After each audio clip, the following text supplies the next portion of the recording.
The children later on, when they started to grow up and could not read or write and could not comprehend, could not do what they, then he tried to get them to somebody who could try to teach them. And these children were well on in years and could not function in a proper society to use certain instruments, to use a cell phone or anything like that, because they had no education, because of the kind of stuff that he had been doing, and so forth and so on. And so yeah, I have my concerns, and I have some knowledge that causes me to be more concerned than ever about what's going on.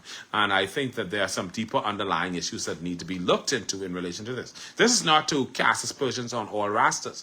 There are some Rastas who are not like this. There are some Rastas who believe that people should be educated, people should be knowledgeable, people should be able to read. There are Rastas who read their Bible and who are interested in seeing other people grow in terms of knowledge. But, you know, who's regulating it? Who's making sure that it is done properly? And who's guaranteeing safety for these people? And then in terms of the Rastafarian camp, has any counseling been going on to ensure that the children and different persons who live in these camps are not affected by this incident, or that they receive the counseling that they need to make sure that they can move on from this incident?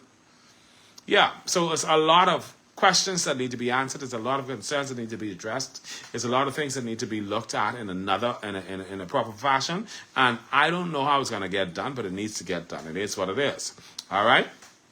And in the meantime, we extend sincere condolences to Miss Ferdinand and her children and her family members and loved ones and so forth and so on. This week, we also got a story from San Salvador, and the headline was, "He touched my bungie inappropriately. He put his hands in my pants and touched me inappropriately. A 14-year-old boy's cry for help." It says, a sister's plea for her brother. Now, many of you would have seen the video that was shared by Nakenya.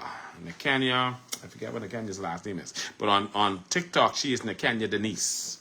But Nakenya sent out this video on TikTok as a 5-part video, and we found it and we put it all together as one.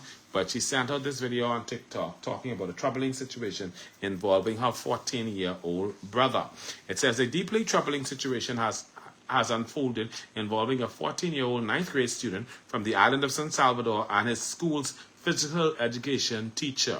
In this emotional video, the child's sister recounts how her younger brother, who has long complained of being targeted and mistreated by his PE teacher, was recently arrested and charged after a confrontation at school escalated. According to the family's account, the boy said he was choked, touched inappropriately, and provoked, which led him to act out in fear and frustration.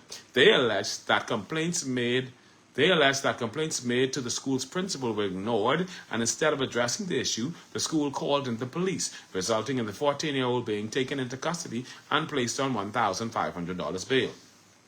The family insists the child is not a problem student, but a victim of mistreatment and neglect by those entrusted with his safety. They are now seeking legal assistance, community support, and intervention from the Ministry of Education to ensure the matter is handled fairly and that no other student endures similar treatment.